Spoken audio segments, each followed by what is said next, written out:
Hello everyone, welcome back to Equipoise classes.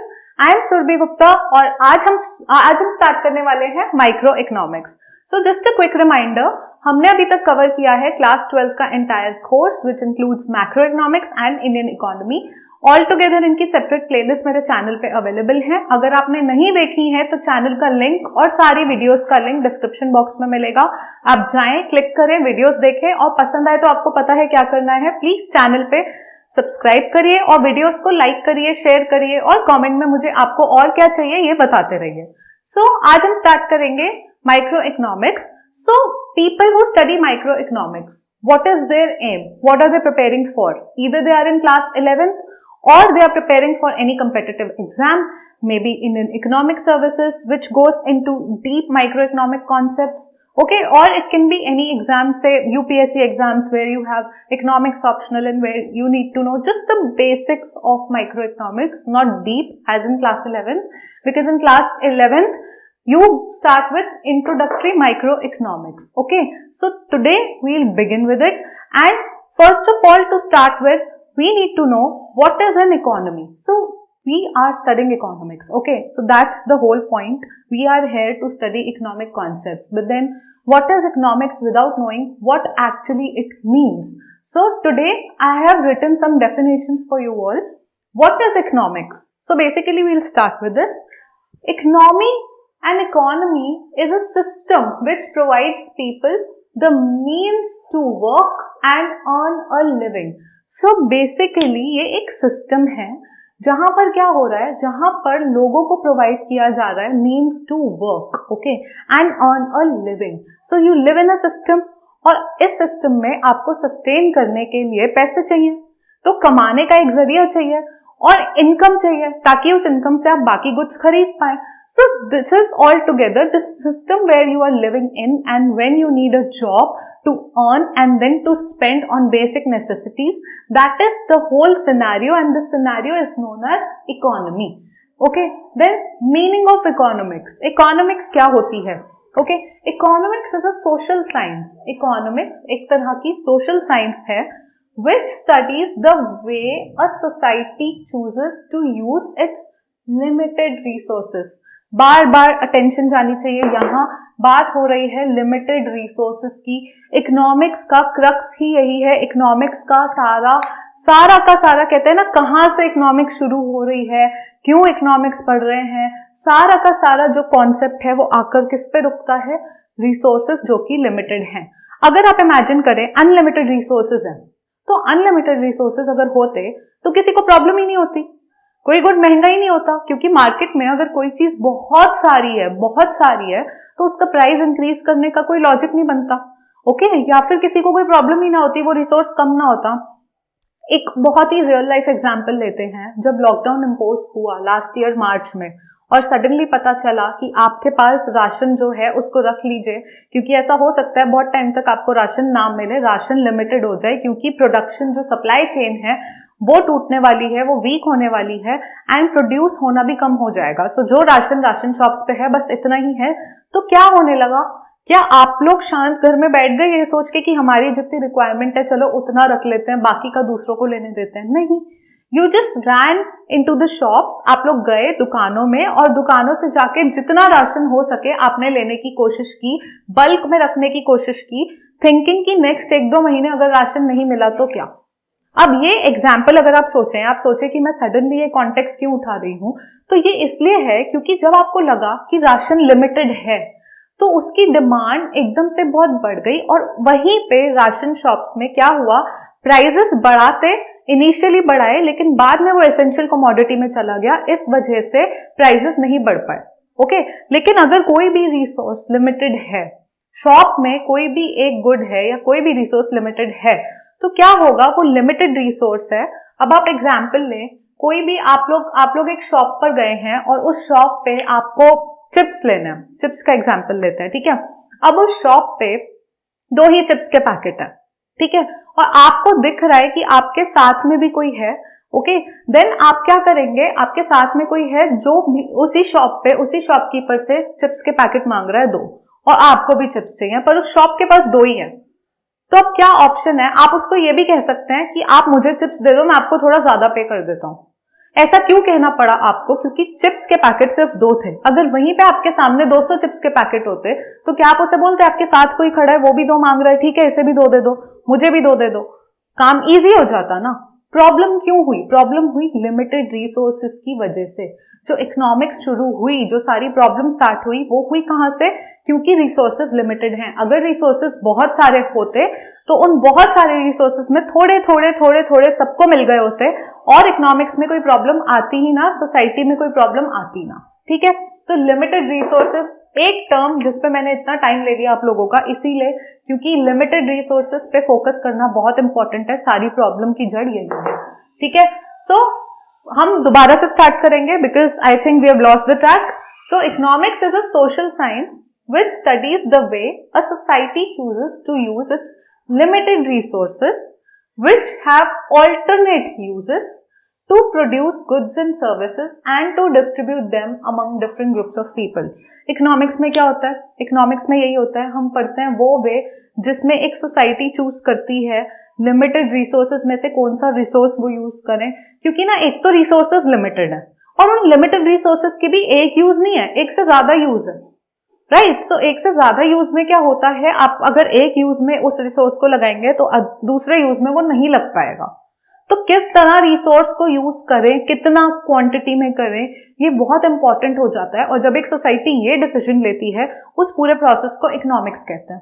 Right, सो ये आपका पूरा इकोनॉमिक्स है। उसी इकोनॉमिक्स में क्या होता है, डिसाइड होता है कि गुड्स एंड सर्विसेज प्रोड्यूस हो रहे हैं और कैसे डिस्ट्रीब्यूट हो रहे हैं। राइट, सो ये पूरा आपका हो गया इकोनॉमिक्स। अब एक क्वेश्चन आता है, आपने सुन लिया, मैंने समझा दिया कि इकोनॉमी क्या है, इकोनॉमिक्स क्या है, ये क्लियर हो गया। बट देन आपके माइंड में क्वेश्चन आया कि हम पढ़ते क्यों है economics? Why study economics?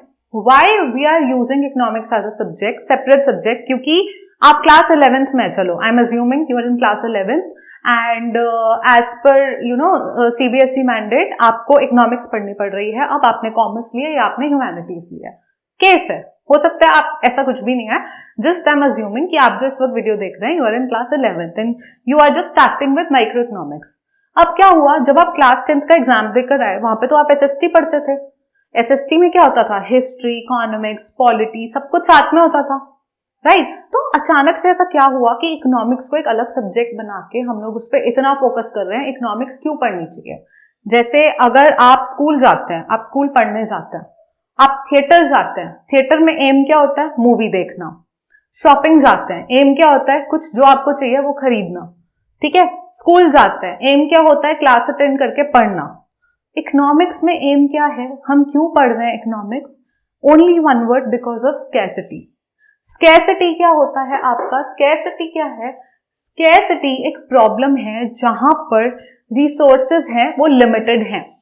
Okay, resources आपके लिमिटेड हैं। बात वही आ गई घूम फिर के जहां से मैंने शुरू की थी, लिमिटेड रिसोर्सेज पे। लिमिटेड रिसोर्सेज है और जो ह्यूमन वांट्स हैं वो अनलिमिटेड है। हमारी वांट है, हमारी डिजायर है, वो कम नहीं होती, वो बढ़ती जाती है।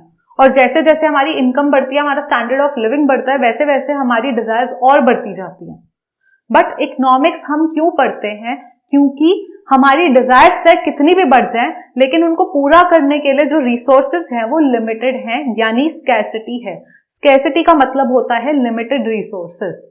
Okay, so why study economics? Scarcity. और स्कैर्सिटी से क्या होता है, अगर स्कैर्सिटी है यानी आपको पता है रिसोर्सेज कम है, ठीक है, रिसोर्स में आप इनकम ले लो, चलो आपकी इनकम है 10,000 रुपए। अब इस 10,000 रुपए में क्या होता है, क्योंकि आपका रिसोर्स कम है, रिसोर्स आपके लिमिटेड हैं, यानी आपकी इनकम 10,000 है, 10,000 से ऊपर नहीं जा सकती। तो अब पता है स्कैर्सिटी की वजह से जो प्रॉब्लम अराइज होती है वो होती है प्रॉब्लम ऑफ चॉइस। अगर आपकी इनकम, चलो प्रॉब्लम ऑफ चॉइस पहले समझाती हूँ, आपको क्या है, आपकी वांट्स अनलिमिटेड है, तो अब क्या हो, या चलो छोड़ो 10,000 इनकम भी नहीं लेते, आप एक स्टूडेंट हो, ठीक है, आपकी मंथली पॉकेट मनी 1,000 रुपए, आपको आपके पेरेंट्स 1,000 रुपए देते हैं हर मंथ। अब आपके पेरेंट्स ने आपको 1,000 रुपए दिए। अब इस महीने क्या हुआ, इस महीने आपके ऊपर पढ़ाई का प्रेशर थोड़ा कम है, तो आपने ना डिसाइड किया कि एक वीकेंड आप अपने फ्रेंड्स के साथ घूमने जाओगे, ऐसे ही कहीं कैफे में बैठना है, खाने पीने जाना है, तो जहां पे आपको पता है अगर आप कैफे जाओगे तो आपका खर्चा 500 रुपए के अराउंड हो जाएगा, लेकिन आपने कहा चलो ठीक है कैफे चलते हैं, मेरे पास फिर भी 500 रुपए बचेंगे और उसमें से बुक्स का खर्चा और ट्रांसपोर्टेशन का खर्चा, इधर उधर जाने का खर्चा निकाल दूं तो 300 रुपए बचेंगे। अब अगले वीकेंड आपके फ्रेंड ने पूछ लिया चल मूवी देखने चले, पर आपको पता है मूवी देखने जाओगे और घूमोगे फिरोगे तो आपकी जो कॉस्ट है वो 350 रुपीज हो जाएगी। अब आप मेंटली कैलकुलेट करो, आपको 1000 रुपए आपके पेरेंट्स ने दिए थे, ठीक है, उसमें से आपके 500 रुपए कैफे में लग गए, आपके 200 रुपए और ट्रैवल और बुक्स वगैरह का खर्चा हो गया, बचे 300 आपके पास बचे अभी।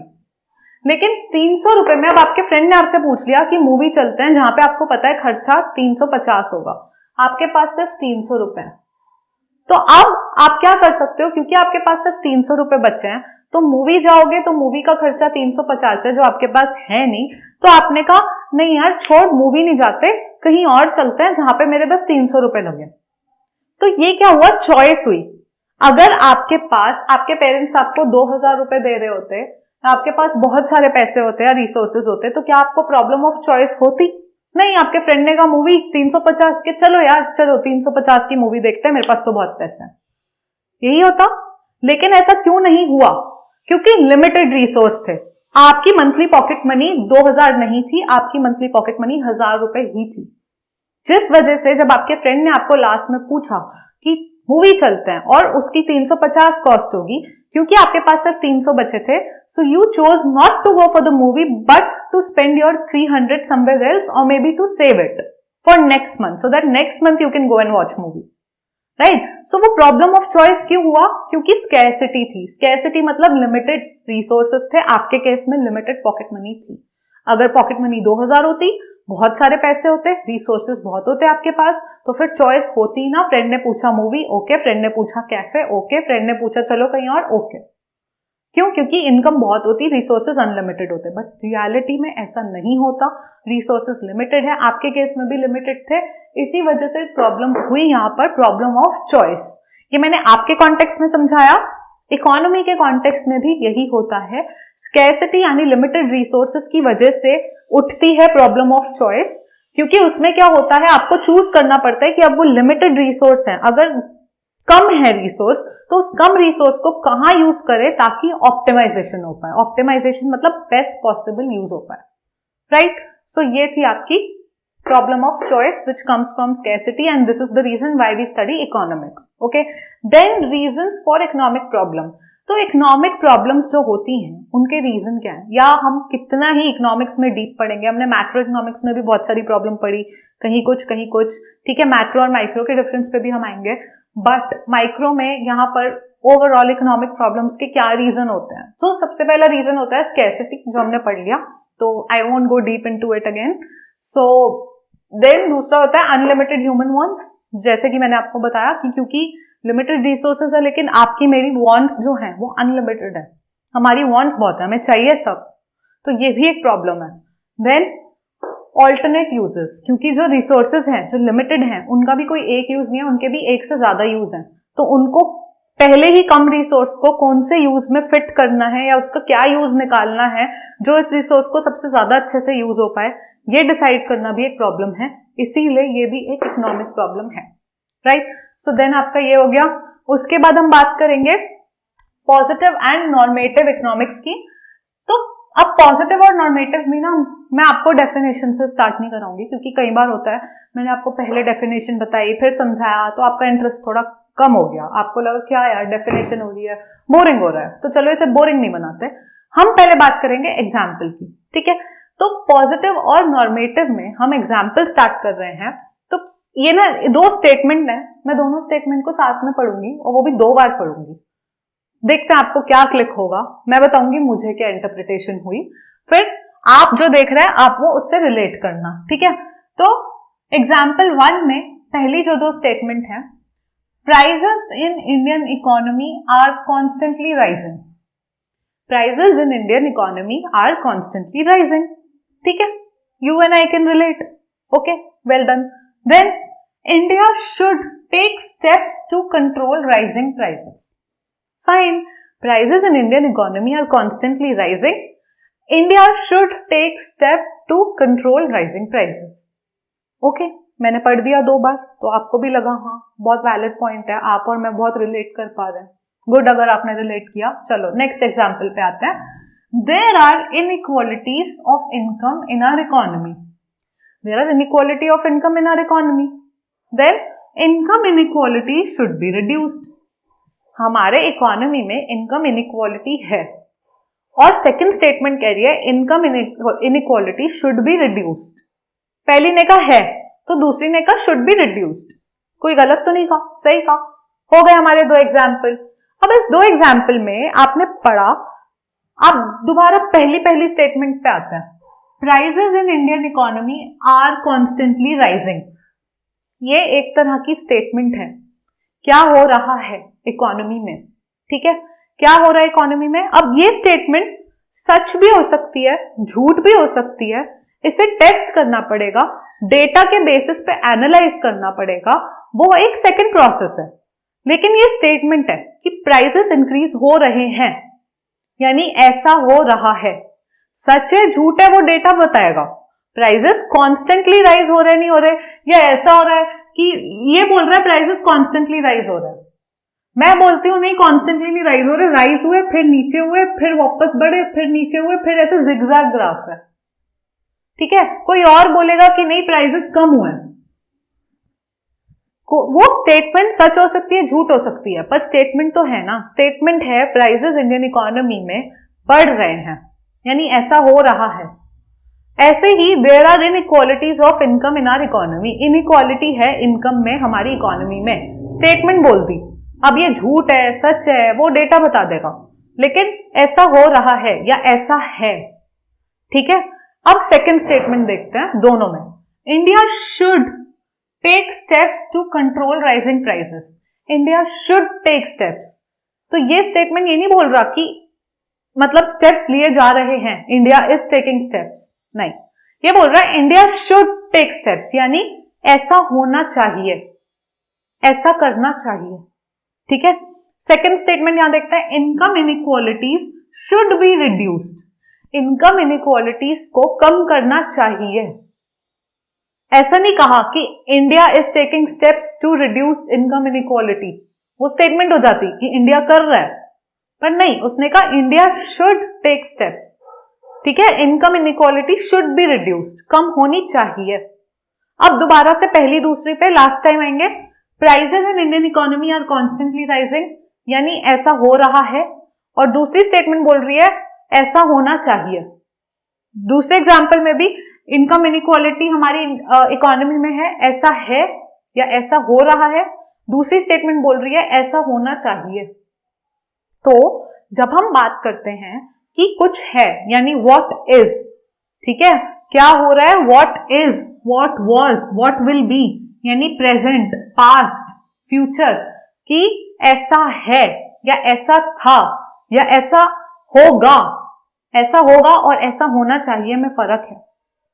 ओके, तो ऐसा होगा मतलब जो भी एक स्टेटमेंट है, अब ट्रू है फॉल्स है इसके बीच हम नहीं जाते, क्योंकि डेटा हमेशा प्रूव करता है कि कोई स्टेटमेंट ट्रू है या फॉल्स है, लेकिन स्टेटमेंट तो है। तो जब ऐसी बात होती है तो उसे कहते हैं positive economics, positive science. Positive science मतलब क्या होता है, एक स्टेटमेंट देना, यानी क्या था या फिर क्या है या क्या होगा।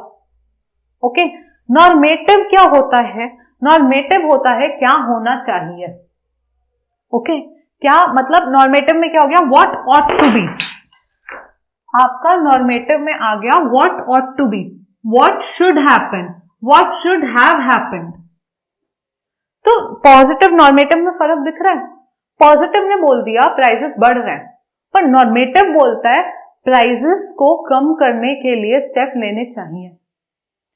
पॉजिटिव ने बोल दिया इनकम इनइक्वालिटी है, नॉर्मेटिव ने बोल दिया इनकम इनइक्वालिटी को कम होना चाहिए। तो जब कुछ है, हम कुछ बताते हैं इकोनॉमी में कुछ भी ऐसा है, वो होती है पॉजिटिव इकोनॉमिक्स। नॉर्मेटिव होती है जब हम सजेस्ट करते हैं कि ऐसा होना चाहिए था या फिर ऐसा होना चाहिए, ओके, या ऐसा हो सकता है। तो जब हम ऐसे सजेशन देते हैं कि ये कर लीजिए ताकि ये हो जाए, या ऐसा हो जाए या ऐसा होना चाहिए, उसको कहते हैं नॉर्मेटिव। बट जब हम एक क्लेम कर देते हैं ये ऐसा ही है, ये ऐसा ही नहीं है, उसको कहते हैं पॉजिटिव। तो एग्जाम्पल से आपको क्लियर हो गया, मेरे बार बार रिपीट करने से अगर आपको अभी भी क्लियर नहीं हुआ है कुछ, आप दोबारा एग्जाम्पल पढ़िए, आपको बहुत अच्छे से क्लियर हो जाएगा, क्योंकि यहाँ पे 2 ही स्टेटमेंट अलग अलग तरीके से आपको बताई गई हैं, क्या हो रहा है और कैसा होना चाहिए, क्या हो रहा है कैसा होना चाहिए।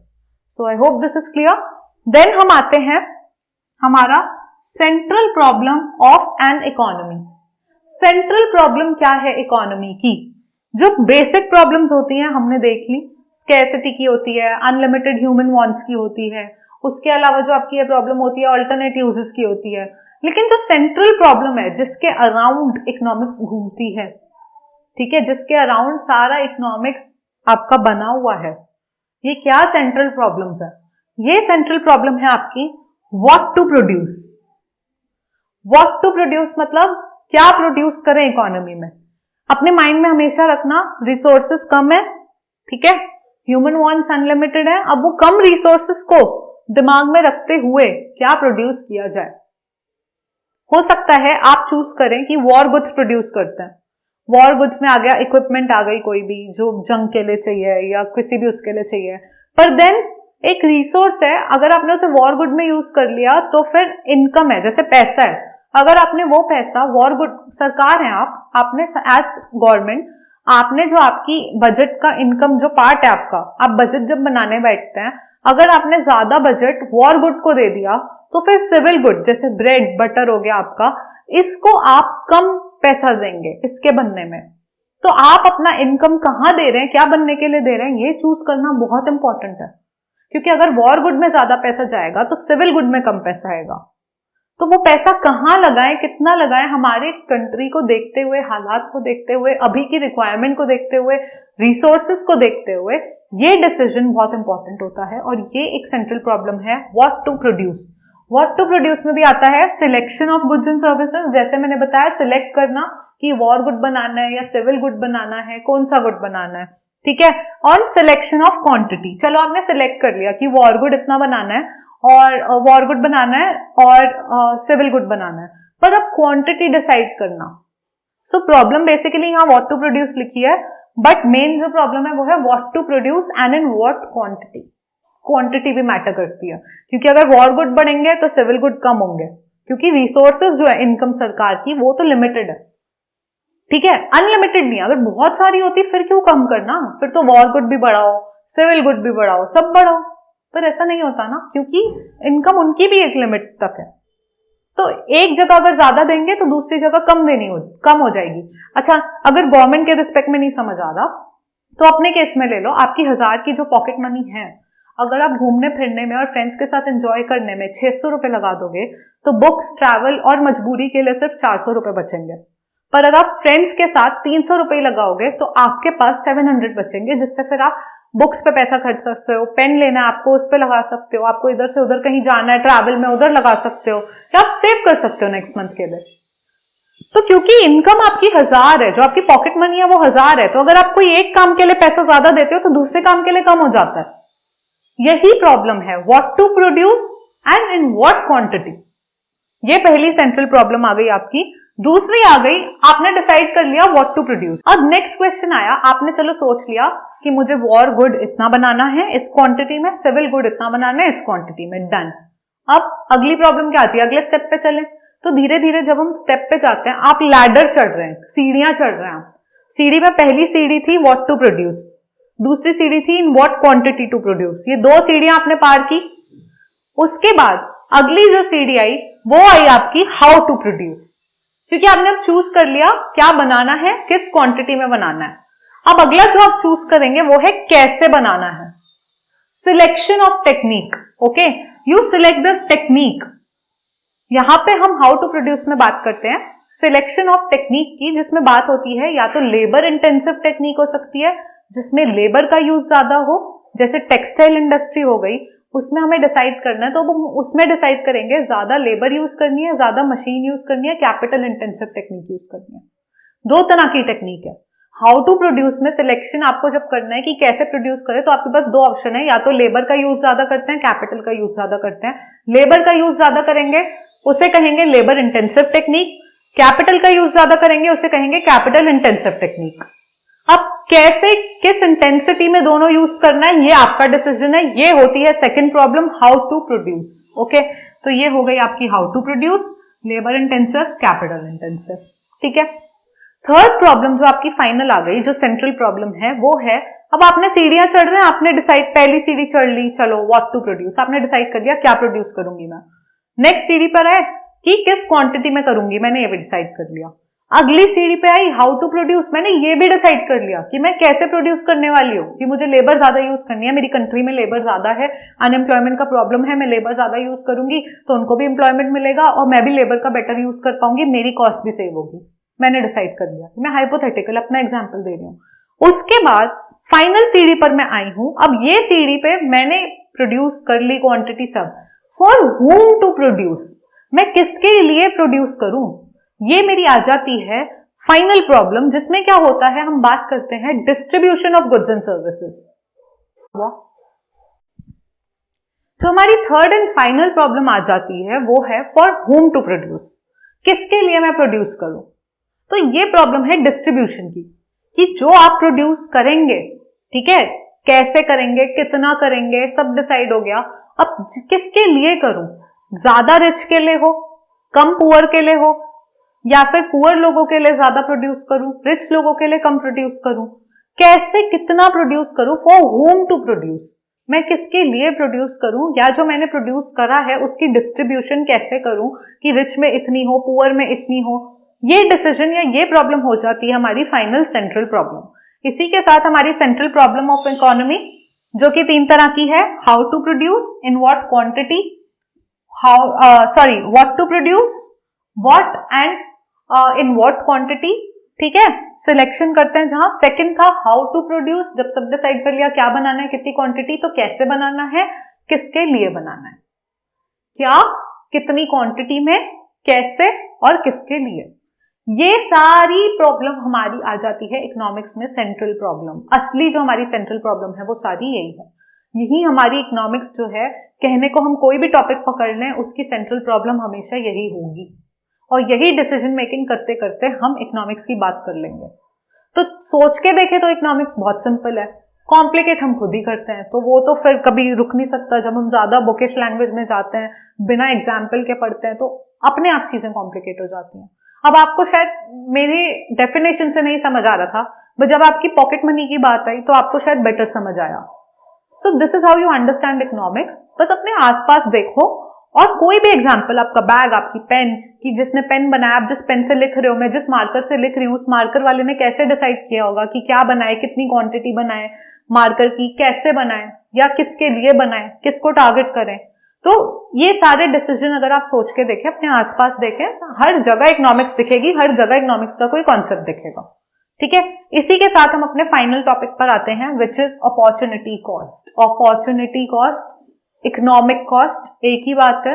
अपॉर्चुनिटी कॉस्ट क्या होती है, डेफिनेशन देखो पहले, cost of next best alternative foregone. तो क्या हुआ, अपॉर्चुनिटी कॉस्ट है आपकी कि चलो ठीक है, इसे भी एग्जाम्पल के साथ स्टार्ट करते हैं। ठीक है, आप अभी एक जॉब कर रहे हैं जहां पे आप 40,000 अर्न कर रहे हैं। ठीक है, 40,000 आप अर्न कर रहे हैं। जब आपने ये जॉब चूज की, मैं आपको यहां लिख के ही बताती हूं,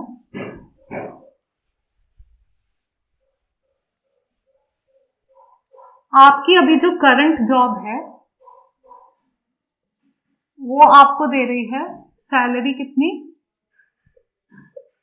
40,000 पर मंथ। ठीक है, ये आपकी करंट जॉब है, ये आपको दे रही है 40,000 पर मंथ। पर जब आपने ये जॉब चूज की, आप क्या हुआ, आपने जब ये जॉब चूज की, तो यहां पर, या ये भी छोड़ो, हम बात करते हैं कैंपस प्लेसमेंट की।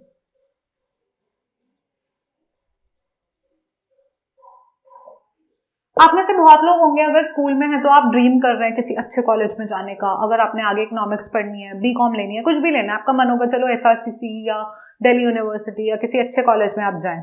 ठीक है, फिर आप कॉलेज गए, फिर फाइनल ईयर में आपको क्या सपना होगा, क्या मेरी कैंपस प्लेसमेंट हो जाए, वो भी बहुत अच्छी सी, क्योंकि हमने सुना है कि लोगों का 1 लाख का पैकेज लगता है, कुछ लगता है। तो चलो आज हम आपके ड्रीम में चलते हैं, आपके फ्यूचर ड्रीम में चलते हैं। तो कैंपस प्लेसमेंट में आप बैठे, 3 जॉब के इंटरव्यू दिया आपने, ठीक है, 3 जॉब के इंटरव्यू दिया आपने, ठीक है। फर्स्ट जॉब, क्योंकि आपने क्या किया, आपने कहा कि कोई ना गारंटी नहीं है मेरा किसी में हो ना हो, तो मैं तीनों का दे देती हूँ, देखती हूँ, जबकि आपको पता था किसका कितना पैकेज है। मैं पैकेज अभी डिस्क्लोज करती हूँ यहाँ पे। Second job, third job, fine, 3 job के लिए आप बैठे कॉलेज प्लेसमेंट में। अब पहली जॉब ऑफर कर रही थी पैकेज कितना, पहली जॉब ऑफर कर रही थी आपको ₹1 लाख पर मंथ। ये तो ड्रीम जॉब हो गई आपकी, ड्रीम जॉब हो गई ना। फ्यूचर अगर मैं आपकी ड्रीम में जाऊं तो आप ये इमेजिन करते होंगे बस आपको ये ऐसी जॉब लग जाए, कैंपस से प्लेसमेंट हो जाए। पहली जॉब ऑफर कर रही थी ₹1 lakh per month. Second job offer कर रही थी ₹70,000 per month, okay. Third job offer कर रही थी ₹65,000 पर मंथ। अब मैं आपसे पूछूं कि जब आपको इतनी अच्छी जॉब पता थी, 1 लाख पर मंथ थी, तो आप बाकी 2 जॉब के इंटरव्यू के लिए क्यों बैठे, मत बैठते। लेकिन आपका जवाब आया सामने से कि मैम एक्चुअली मैं इसलिए बैठी क्योंकि मुझे पता नहीं था कि मैं किसमें सिलेक्ट हो जाऊं, इसलिए मैंने कंटिजेंसी के लिए, बचने के लिए, कि कल को इसमें सिलेक्शन नहीं हुआ तो इसमें तो हो जाएगा, इसमें भी नहीं हुआ तो इसमें तो हो जाएगा, इस चक्कर में आपने तीनों के इंटरव्यू दे दिया। अब आया day of final result and you were so lucky कि आपका तीनों में सिलेक्शन हो गया, तीनों जॉब्स मिल गई आपको। अब अगर हम बाकी फैक्टर्स कांस्टेंट रखें, ट्रैवल, घर से पास, या आपका ड्रीम सेक्टर, सब कांस्टेंट है, सब में सेम है, तो बस एक इनकम ऐसा फैक्टर है जिसके बेसिस पे आप चूज करोगे कि कौन सी जॉब चूज करें, क्योंकि आपको तो तीनों मिल गई। अब आपका डिसीजन है कि आप कौन सी जॉब में जा रहे हो। तो आप किस में जाओगे, आप कहोगे मैम ये कोई पूछने की बात है, मैं इसमें जाऊंगी, ओके, आप इसमें गए। इस जॉब की अपॉर्चुनिटी कॉस्ट क्या है, अगर मैं आपसे पूछूं, आप आए मेरे पास, आपने मुझसे बोला कि आप डेफिनेटली फर्स्ट जॉब ही लोगे जहां पे आपको 1 लाख पर मंथ मिल रहा है, अगर आपको तीनों ऑफर हो गई हैं, तो फिर मैं आपके पास आई, मैंने कहा okay tell me what is the economic cost और opportunity cost of this job, okay. So economic cost और opportunity cost is what is the cost of next best alternative for gone. Next best alternative क्या था, अगर ये job ना मिलती, ये job ना मिलती तो आपने क्या चूज किया होता, वो था नेक्स्ट बेस्ट ऑल्टरनेटिव फॉर गोन, यानी जो आपने छोड़ दिया, जो अगला अच्छा ऑप्शन था, वो होती है इकोनॉमिक कॉस्ट जो आपके पास अभी है उसकी। तो इस जॉब की अपॉर्चुनिटी कॉस्ट है ये वाली job, next best alternative. Next best alternative, best कौन सा है, 65 और 70 में से कौन सी चूज करते, अगर ये ना मिली होती, ये दोनों मिल गई होती, तो 70 पे जाते, 5,000 एक्स्ट्रा मिल रहे हैं ना इसमें, इस पे जाते। तो ये अगर ये ना मिली होती तो क्या चूज करते, ये चूज करते, बस वही कॉस्ट होती है अपॉर्चुनिटी कॉस्ट इस चीज की, कि अगर आप किसी भी चीज की अभी अपॉर्चुनिटी कॉस्ट देखना चाहते हैं, चलो आप मेरी वीडियो देख रहे हो, इसकी अपॉर्चुनिटी कॉस्ट क्या है, अगर आप मेरी ये वीडियो ना देख रहे होते तो आप अभी टीवी देख रहे होते, अज्यूम कर लेते हैं, अजम्पशन कुछ भी हो सकता है, आप कुछ भी कर रहे होते हैं। तो जो भी आप अगर अभी मेरी वीडियो ना देख रहे होते और उसकी जगह कर रहे होते, वो है अपॉर्चुनिटी कॉस्ट आपकी मेरी वीडियो देखने की। अभी आप मेरी वीडियो देख रहे हैं, इसकी अपॉर्चुनिटी कॉस्ट है जो अगर आप वीडियो ना देख रहे होते तो जो भी आप कर रहे होते, क्योंकि अब वीडियो देखने के चक्कर में जो भी आप कर रहे होते वो आप नहीं कर रहे, राइट। ये है अपॉर्चुनिटी कॉस्ट मेरी वीडियो देखने की। इस केस में इस जॉब की अपॉर्चुनिटी कॉस्ट है ये, और अगर आपको ये ऑप्शन ही ना होता, आपने 2 ही जॉब का इंटरव्यू दिया होता, आपको दोनों मिल गई होती और आपने ये चूज की होती, तो इसकी अपॉर्चुनिटी कॉस्ट होती है, क्योंकि नेक्स्ट बेस्ट ऑल्टरनेटिव कौन सा है, ये। So next cost of next best alternative for gone is opportunity cost और इकोनॉमिक कॉस्ट, इकोनॉमिक्स के टर्म्स में जब हम सोचते हैं, क्योंकि देखो आपका टाइम कीमती है, अगर आप अभी जो कर रहे हो वो ना कर रहे होते तो आप क्या कर रहे होते, वही कॉस्ट हो जाती है उस चीज की, ठीक है। अगर आपने आज दाल रोटी खाई, उसकी कॉस्ट क्या है कि अगर आपने दाल रोटी ना खाई होती तो आपने क्या खाया होता? क्या चीज आपने छोड़ी दाल रोटी खाने के लिए? उस चीज की कॉस्ट आपकी दाल रोटी की कॉस्ट है, अपॉर्चुनिटी कॉस्ट यानी इकोनॉमिक कॉस्ट। ओके, सो ये आपका अपॉर्चुनिटी कॉस्ट यहीं पे खत्म होता है। इसी के साथ ये वाली वीडियो और क्लास 11th का रिसेंटली जो सिलेबस अपडेट है और काफी सारी टॉपिक्स डिलीट हुए हैं, आई नो आपका introduction part all together delete हो चुका है, सो मे बी अगर आप बिल्कुल सिलेबस वाइज चलें तो शायद आप कहें कि ये वीडियो आपके काम की नहीं है, but trust me on this, ये बहुत ही बेसिक्स थे। आप कुछ भी कर रहे हैं, आप लाइफ में इकोनॉमिक्स किसी भी रीजन से पढ़ना चाहते हैं या आप नॉर्मल कॉम्प्लिकेटेड टर्म्स जो न्यूज़पेपर में आते हैं वो समझना चाहते हैं, आप समझना चाहते हैं माइक्रो इकोनॉमिक्स क्या, समझना चाहते हैं इकोनॉमी क्या है, इकोनॉमिक्स क्या है, प्रॉब्लम क्या है, हम पढ़ क्यों रहे हैं, तो ये सारी चीजें आप अगर सिलेबस को थोड़ा साइड कर दें, आप अपने एग्जाम्स को थोड़ा साइड कर दें, आप कुछ भी किसी भी चीज के एग्जाम दे रहे हो उसे थोड़ा साइड करें, ये कॉन्सेप्ट पता होने बहुत इंपॉर्टेंट है, क्योंकि ये आज हमने स्टार्टिंग की बिल्कुल बेसिक से कि इकोनॉमिक्स ये इंट्रोडक्शन था आपका। वही जो आपका माइक्रो मैक्रो है, आज मैंने माइक्रो स्टार्ट की, मैं माइक्रो मैक्रो में आपको फटाफट एक छोटा सा डिफरेंस बता देती हूँ। माइक्रो इकोनॉमिक्स है आपका जो हम इंडिविजुअल्स के बारे में पढ़ते हैं, मैक्रो से ही समझ आ रहा है इकोनॉमी एज अ होल। अगर माइक्रो में हम डिमांड सप्लाई की बात करते हैं, एक इंडिविजुअल के डिमांड सप्लाई की, तो वहां पे हम बात करते हैं मैक्रो में aggregate demand and aggregate supply की, राइट। माइक्रो एक प्राइस थ्योरी तरह की हो जाती है, तो आपकी जो मैक्रो इकोनॉमिक्स है वो इनकम डिटर्मिनेशन थ्योरी हो जाती है, इनकम थ्योरी हो जाती है। बेसिकली इतना डीप में ना जाए, माइक्रो एक इंडिविजुअल स्टडी है, मैक्रो ऑल टुगेदर पूरे इकोनॉमी की स्टडी है। बाकी रेफरेंस आपको बुक से मिल जाएगी। और ये इंट्रोडक्टरी इकोनॉमिक्स का कोर्स का जो मेरा सोर्स रहेगा, this would be a combination of Sandeep Garg and NCERT. So this is not NCERT because NCERT में कुछ चीजें थोड़ी लिमिटेड हैं, ऑल्दो उसमें सब प्रोवाइड किया आप डीप में जाएं, बट आपकी इजी अंडरस्टैंडिंग के लिए, क्योंकि most of you are referred with Sandeep Garg, so I am taking combination of Sandeep Garg and NCERT. So I hope I made some of the points very clear. आपको अभी भी कोई कंफ्यूजन रह गई या कोई भी पॉइंट मैं क्लियर करना भूल गई हूँ जो आपको लगता है मुझे क्लियर करना चाहिए, comment section is always open, you just have to ask, and otherwise description में मेरा मेल आईडी और मेरा कॉन्टैक्ट नंबर भी है, आप मुझे वहीं पे कॉन्टैक्ट कर सकते हैं। वीडियो पसंद आ रही है तो आप जानते हैं क्या करना है, प्लीज लाइक करो, शेयर करो, सब्सक्राइब करो, because it takes a lot of hard work to do this, so I hope you all will appreciate. Okay, thank you very much.